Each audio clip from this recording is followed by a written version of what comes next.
terdakwa kita ini, aku emosikan pendukung si terdakwa kita ini. Aku tidak akan berhenti bersuara untuk keadilan, baik itu di dalam lapas, baik itu sebelum sidang, baik itu sikap terdakwa dalam menjalankan persidangan ini. Sikap tidak santun, sikap sok sikap sok jago masih diperlihatkan oleh si terdakwa ini walaupun dia dalam keadaan tersekarat, duduk di kursi persakitan. Nah, ini aku himbau dia kepada pihak-pihak terkait, kenapa bisa dibiarkan terdakwa Nikita megang handphone sebelum persidangan. Nih, ini akan menjadi contoh buat masyarakat semua yang sedang mengalami nasib sama sebagai pesakitan seperti terdakwa Nikita. Jangan tebang pilih, kalau boleh pegang handphone kasih semua ya, nggak usah ada nggak usah ada perbedaan perlakuan nih. Kementerian terkait bagaimana? Itu pokoknya tenang dong. Kan kata si terdakwa, santai dong. Ya santai dong. Kalau dia bisa ketak-ketik seenaknya, ya kita juga sebagai orang-orang yang gedek ya sama dia ya. Ya bisa juga berkata seenaknya, bedanya kita tidak dibatasi untuk live.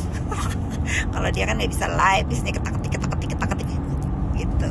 Ya sudah, pokoknya netizen, aku tidak ada tedeng aling-aling lagi sekarang untuk bersuara membuka mata kalian untuk tidak menormalisasi perbuatan bullying apapun, khususnya yang dilakukan oleh seorang terdakwa Nikita Mirzani ya.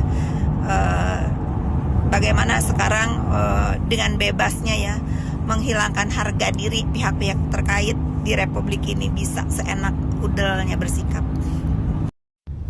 Jadi untuk pendukung terdakwa Nikita Mirzani ya, kalian mau berkomentar apa? Kalian mau menggiring opini apa? Ya ingat pemerintah tidak akan pernah kalah dengan penggiringan opini ya. Ini bukan sidang-sidangan, ini sidang beneran. Jangankan seorang Nikita Mirzani ya, tuh lihat pejabat negara yang ada sumbangsihnya juga buat negara diadili dengan adil. Apalagi kau doang Nikita Mirzani ya. Pokoknya selama kalian tidak menulis di biji mata saya ya, saya tidak tahu orangnya siapa, nggak urus. Satu hal lagi, saya nggak pernah baca. Silahkan telan sendiri ucapan kalian atau ketak-ketik kalian, silahkan baca sendiri. Ini untuk Rutan Pondok Bambu, mau nggak aku kasih saran? Kalau aku paham sih, pasti petugas di sana pun gerah ya sama terdakwa Niki ini.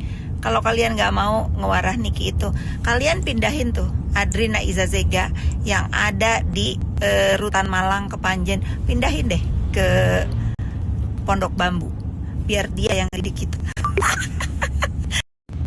Kalau kalian bingung, nggak tahu ya situasi perlakuan si terdakwa Niki ini di dalam tahanan ya, kalau di dalam tahanan sudah, kalau mau ditutupin silahkan aja ya, Rutan Pondok Bambu tutupi lah, tapi khusus yang menyolok mata di sebelum sidang itu harus jadi perhatian ya. Ya saya tahu karena salah satu tahan di sana yang bernama Shannon Christina Lumenta itu telepon saya. Jangan tanya kok tahu nomor telepon saya, tanyakan sama dia tahu dari mana ya. Gitu. Tapi ini dilindungi ya, saudara Shannon ini jangan sampai diapa-apain nih untuk pihak terkait ya. Sampai tadi malam salah satu teman saya menceritakan bahwa ayah saudari Shannon ini memohon bantuan untuk saudara Shannon ini dipindahkan tahanannya dari Rutan Pondok Bambu, dipindahin mana? Karena apa? Karena udah nggak tahan di abuse terdakwa Nikita itu. Informasinya silahkan cross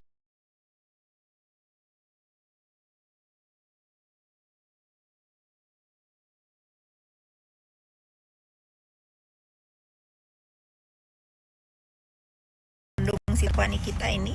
Aku emosikan pendukung si terdakwa Nikita ini. Aku tidak akan berhenti bersuara untuk keadilan, baik itu di dalam lapas, baik itu sebelum sidang, baik itu sikap terdakwa dalam menjalankan persidangan ini. Sikap tidak santun, sikap sok sikap sok jago masih diperlihatkan oleh si terdakwa ini walaupun dia dalam keadaan tersekarat, duduk di kursi persakitan. Nah, ini aku himbau dia kepada pihak-pihak terkait, kenapa bisa dibiarkan terdakwa Nikita megang handphone sebelum persidangan. Ini akan menjadi contoh buat masyarakat semua yang sedang mengalami nasib sama sebagai pesakitan seperti terdakwa Nikita. Jangan tebang pilih, kalau boleh pegang handphone kasih semua ya, nggak usah ada nggak usah ada perbedaan perlakuan nih. Kementerian terkait bagaimana? Itu pokoknya tenang dong. Kan kata si terdakwa, santai dong. Ya santai dong. Kalau dia bisa ketak-ketik seenaknya, ya kita juga sebagai orang-orang yang gedek ya sama dia ya bisa juga berkata seenaknya. Bedanya kita tidak dibatasi untuk live. Kalau dia kan nggak bisa live, bisanya ketak-ketik gitu. Ya sudah, pokoknya netizen, aku tidak ada tedeng aling-aling lagi sekarang untuk bersuara membuka mata kalian untuk tidak menormalisasi perbuatan bullying apapun, khususnya yang dilakukan oleh seorang terdakwa Nikita Mirzani ya. Bagaimana sekarang dengan bebasnya ya menghilangkan harga diri pihak-pihak terkait di Republik ini, bisa seenak udelnya bersikap. Jadi untuk pendukung terdakwa Nikita Mirzani ya, kalian mau berkomentar apa? Kalian mau menggiring opini apa? Ya ingat pemerintah tidak akan pernah kalah dengan penggiringan opini ya. Ini bukan sidang-sidangan, ini sidang beneran. Jangankan seorang Nikita Mirzani ya, tuh lihat pejabat negara yang ada sumbangsihnya juga buat negara diadili dengan adil. Apalagi kau doang Nikita Mirzani ya. Pokoknya selama kalian tidak menulis di biji mata saya ya, saya tidak tahu orangnya siapa, nggak urus. Satu hal lagi, saya nggak pernah baca. Silahkan telan sendiri ucapan kalian atau ketak-ketik kalian, silahkan baca sendiri. Ini untuk Rutan Pondok Bambu, mau nggak aku kasih saran? Kalau aku paham sih, pasti petugas di sana pun gerah ya sama terdakwa Niki ini. Kalau kalian nggak mau ngewarah Niki itu, kalian pindahin tuh Adrina Izazega yang ada di Rutan Malang Kepanjen, pindahin deh ke Pondok Bambu, biar dia yang didik kita.